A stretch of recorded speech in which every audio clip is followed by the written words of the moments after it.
आप इतने प्रेम से समझाते हैं, पर मुझ अज्ञानी के पल्ले कुछ भी नहीं पड़ता। वैसे वेद, पुराण, गीता इत्यादि सब मेरी समझ में आ जाते, फिर आप क्यों समझ में नहीं आते?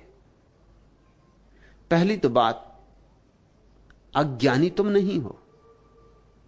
वेद, पुराण, गीता इत्यादि सब तुम पढ़ चुके हो। तुम और अज्ञानी। विनम्रता बस कह रहे हो कि तुम अज्ञानी हो। हम विनम्रता बस बहुत सी बातें कहते, उनको सच्चा मत मान लेना। लोग आके कहते हैं कि हम आपके चरणों की धूल, सच्चा मत मान लेना, नहीं तो वो तुम्हें कभी क्षमा नहीं करेंगे। कोई तुमसे कहे कि मैं आपके चरणों की धूल, ऐसा मत कहना उससे कि बिल्कुल ठीक कह रहा है, मुझे पहले ही से मालूम कि आप चरणों की धूल है। आप बिल्कुल सत्य कह रहे हैं, सत्य वचन महाराज। ऐसा मत कहना, नहीं तो वो आदमी जिंदगी भर क्षमा नहीं करेगा। वो जिंदगी भर कोशिश करेगा कि तुमको दिखला दे कि तुम पैरों की धूल हो।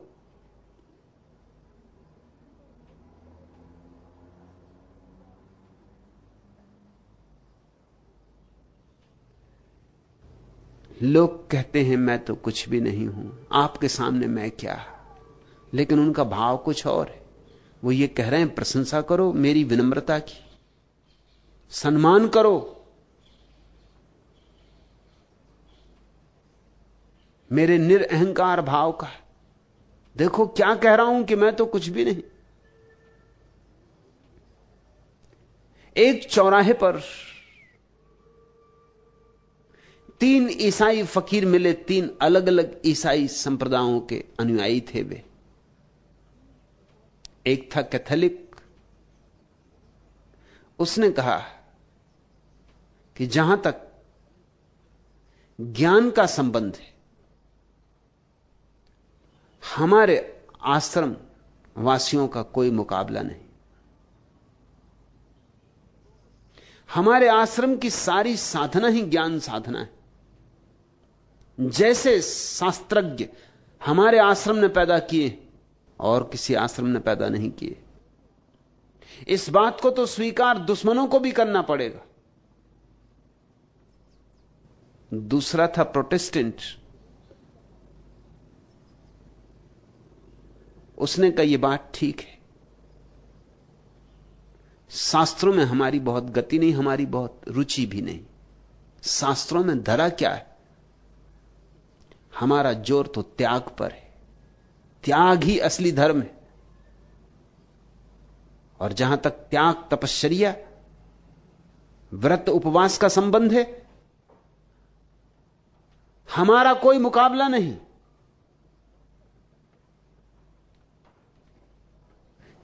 तीसरा, ईसाइयों का एक संप्रदाय है ट्रेपिस्ट।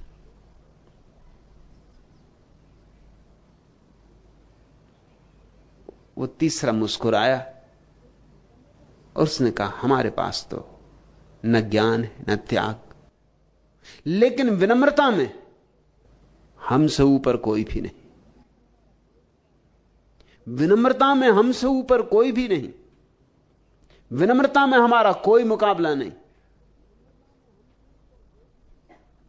विनम्रता में हमसे कोई ऊपर नहीं, ऐसी बात तो फिर विनम्रता भी अहंकार की ही घोषणा हो गई। फिर तो विनम्रता भी अहंकार का ही आभूषण हो गई।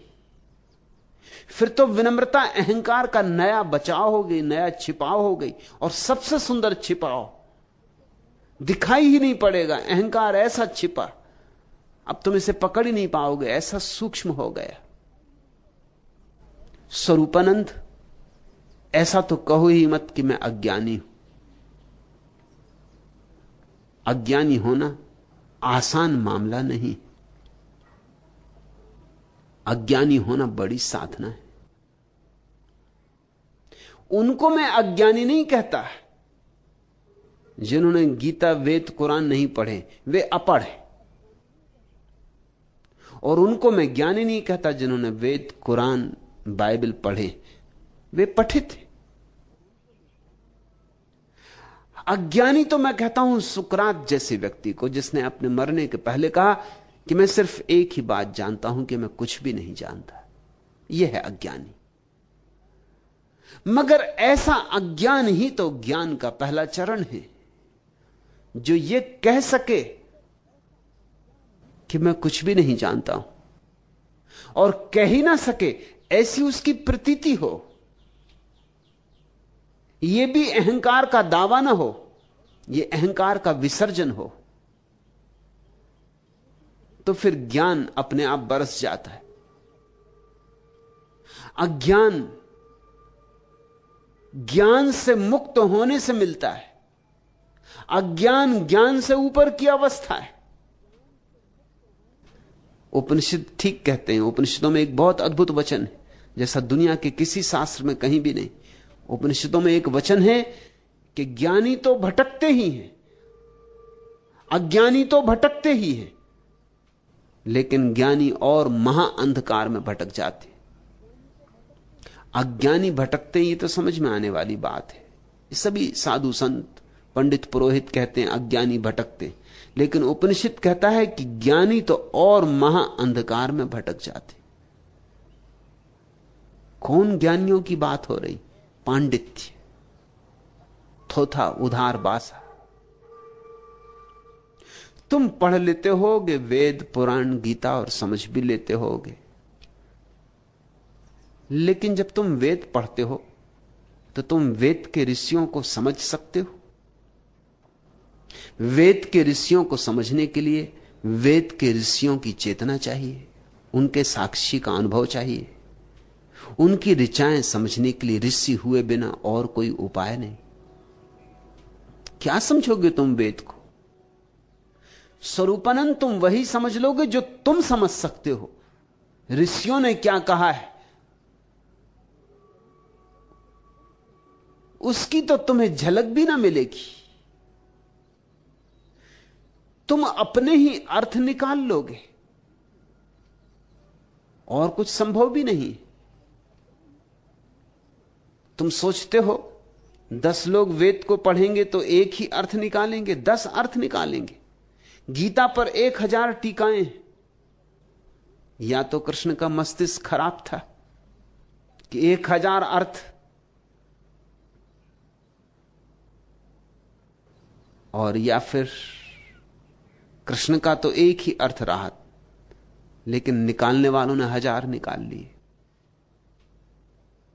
शब्द तो अवश्य है, तुम उसे उल्टा करो, सीधा करो, धक्का मारो, इधर से उधर से खींचतान करो, तुम जो भी अर्थ निकालना चाहो निकाल लो। एक मनोवैज्ञानिक ने छोटे बच्चों को शिक्षा देने के लिए एक स्कूल खोला।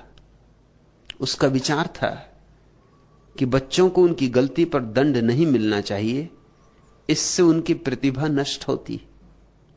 उसने